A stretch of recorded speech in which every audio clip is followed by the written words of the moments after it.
સુરતના cable bridge પરથી 23 વર્ષીય યુવકે તાપી નદીમાં ઝંપલાવ્યું હતું. ઘટનાની જાણ થતાં જ સુરત પોલીસ અને ફાયર બ્રિગેડનો કાફલો તાત્કાલિક સ્થળે દોડી ગયો હતો. નદીના ઊંડા પાણીમાં યુવકની શોધખોળ હાથ ધરાઈ છે. રત્ન કલાકારે માનસિક તણાવમાં આવી આ અંતિમ પગલું ભર્યું હોવાનું પ્રાથમિક તપાસમાં બહાર આવ્યું છે. સુરતમાં આત્મહત્યાની વધી રહેલી ઘટના વચ્ચે રત્ન કલાકારે તાપી નદીમાં પડતું મૂકી આપઘાત કર્યું સામે આવ્યું છે. વાત એમ છે કે સુરતના પાંડેસરા વિસ્તારમાં આવેલા દેવેન્દ્રનગરના મકાન નંબર 39માં રહેતો મિત પટેલ નામનો યુવાને તાપી નદીમાં ઝંપલાવ્યો હતો. મિત ધર્મ એક્સપોર્ટ ઇન્ડિયા પ્રાઇવેટ લિમિટેડના નામની હીરા કંપનીમાં હાલ પોતે રત્ન કલાકાર તરીકે કામ કરતો હતો.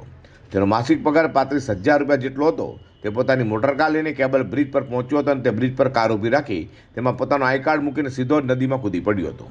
બનાવ લઈને લોકો ભેગા થઈ ગયા હતા અને ફાયર થતાં પોલીસને જાણ કરતાં જ પોલીસ અને ફાયરની ટીમ સ્થળે દોડી ગઈ હતી.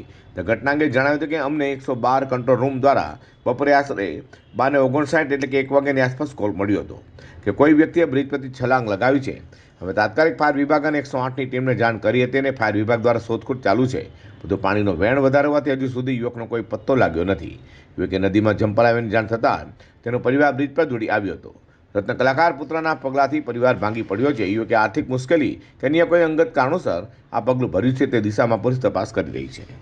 મિતના પરિવારજનોએ અડાજણ પોલીસને આપેલી માહિતી મુજબ મિત કોઈ યુવતી સાથે વાતચીત કરતો હતો, પરંતુ છેલ્લા કેટલાક દિવસોથી તેમની વચ્ચે અણબનાવ અથવા યોગ્ય રીતે વાતચીત ન થવાને કારણે તે ભારે માનસિક તણાવમાં રહેતો હતો. પોલીસ હાલ એ દિશામાં પણ તપાસ કરી રહી છે કે શું આ પ્રેમ પ્રકરણ જ આપઘાત પાછળનું મુખ્ય કારણ છે કે પછી અન્ય કોઈ બાબત જવાબદાર છે.